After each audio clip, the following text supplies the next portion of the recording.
La ilaha illallah Muhammadun Rasulullah alaihi salatullah wa alihi wal ahib. Ini pertanyaannya, kenapa agama itu tidak mampu membuat banyak orang menjadi merasa malu ketimbang suatu budaya malu itu sendiri. Kita ambil contoh lah, Indonesia ini orang-orang yang sangat beragam, tetapi di Jepang sebagian besar orang-orang tidak beragama atau menggunakan agama lain, tetapi disiplin dan rasa malu mereka jauh lebih tinggi daripada kita, Bu ya. Apa yang menyebabkan itu terjadi? Saya rasa itu aja pertanyaan saya. Terima kasih Bu ya. Assalamualaikum, sehat selalu Bu ya. Terima kasih banyak. Ingin saya jawab, memang betul kan, rasa malu pada bangsa Jepang itu sangat tinggi sekali. Dulu pada waktu ada pembangunan kilang Pertamina UP4 Balongan situ, masang apa namanya tuh, tangki itu. Tentu harganya mahal ya, karena yang menangkan kontraktor Jepang itu. Seorang insinyur itu ditemui mati bunuh diri di Hotel Garuda, bunuh diri, gantung diri, menanggung malu karena dia masangnya miring, masang tangkinya itu miring, artinya gagal kerja, nanggung malu. Itu nggak usah dicontoh lah ya, tapi kita apresiasi aja. Jadi jangan sampai kamu malu terus ikut bunuh diri. Artinya memang betul kata Pak Samaru seperti itu, memang ada.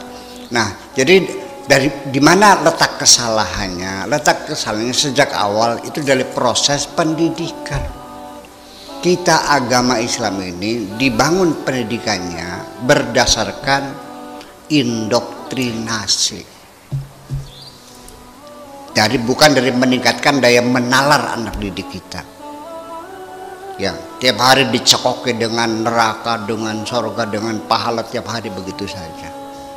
Jujur aja, tidak menbangun daya menalar ini kita gagal semua.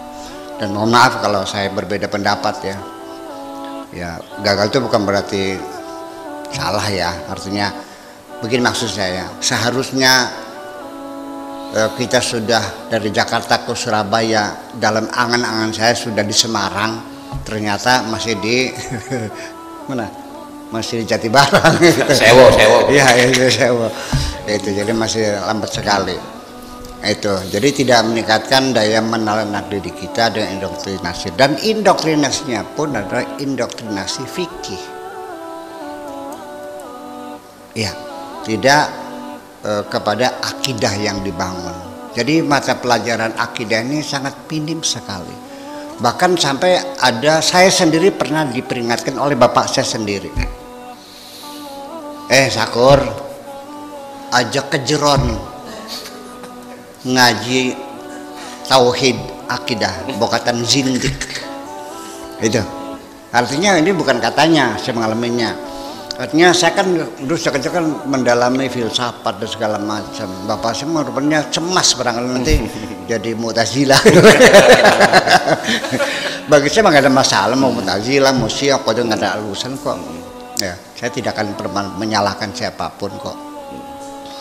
Jadi sampai ya sholat marajin, tapi takut neraka kan gitu. Kemudian sodako ya rajin karena pengen surga, tapi tidak hadir Tuhan di hatinya itu. Saya juga tidak akan apresiasi kepada seseorang yang mengabdi kepada saya tapi dengan mengharap imbalan kok. Iya kan? Ketika imbalan kurang berkenan dia mungkes. Udah nggak mau lagi kan gitu. Saya kira ya seperti itu. Jadi tidak menumbuhkan akidah yang benar. Karena akidah ini pernah menjadi kerawanan politik ya, sampai terjadi banjir darah ya, ketika yang ini kan antara Mu'tazilah dengan ahli sunnah itu kan terjadi perseteruan yang luar biasa antara Wasil bin Atta dengan siapa, Abul Hasan al-Asy'ari, dan sampai bunuh-membunuh dan sampai bantai-membantai. Ketika yang diraja ahli sunnah, orang Mu'tazilah dibantai ya, dibunuh bukan sekedar di penjara, dibunuh begitu yang menang Mu'tazilah juga Ahlussunnah juga dibantai juga seperti itu, ya kan?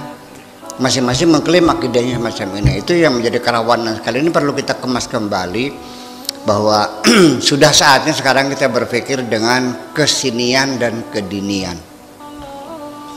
Ini ada seorang ahli, ya, profesor doktor, namanya Ali Alwardi, namanya mah Ali Hussein Muhsin Alwardi. Itu kelahiran di Kirkuk, baru meninggal tahun 1995. Anak-anaknya 4 orang, ada yang jadi dokter, ada apoteker semuanya, dan di luar kerjanya semuanya di mana, di Swedia di sana. Dia mengatakan bahwa dulu ketika karena dia berada di Amerika, di Texas University, di Texas, di Manchester, di sana dia anaknya seorang penyuling mawar, penyuling bunga gitu, tukang minyak bang. Makanya Alwardi itu dari nama keluarganya. Dia mengatakan begini, ketika saya ada di Amerika, ada seorang Amerika bertanya kepada saya, apa sih persoalannya banjir darah di antara umat Islam sampai saling bunuh membunuh, bantai membantai? Apakah memang agama Islam itu seperti itu? Maksudnya apa duduk persoalannya? Saya dengar katanya itu persoalannya adalah tentang Umar dan Ali.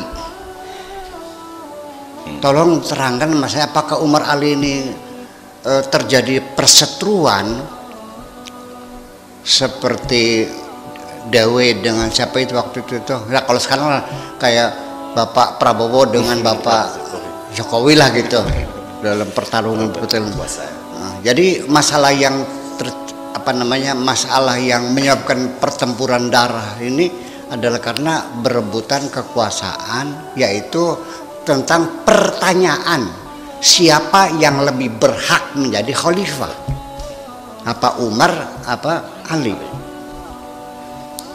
Terus kata orang begitu, saya jelaskan dulu persoalannya adalah karena perebutan kekuasaan, ya, sekitar pertanyaan siapa yang paling lebih berhak menjadi khalifah.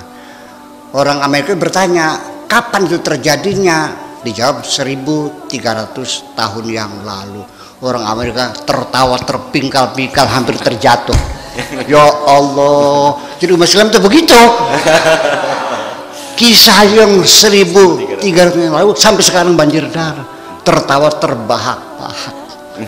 Tapi sebaliknya saya menangis. Orang Amerika tertawa, saya menangis. Kenapa mesti terjadi seperti ini? Makasih.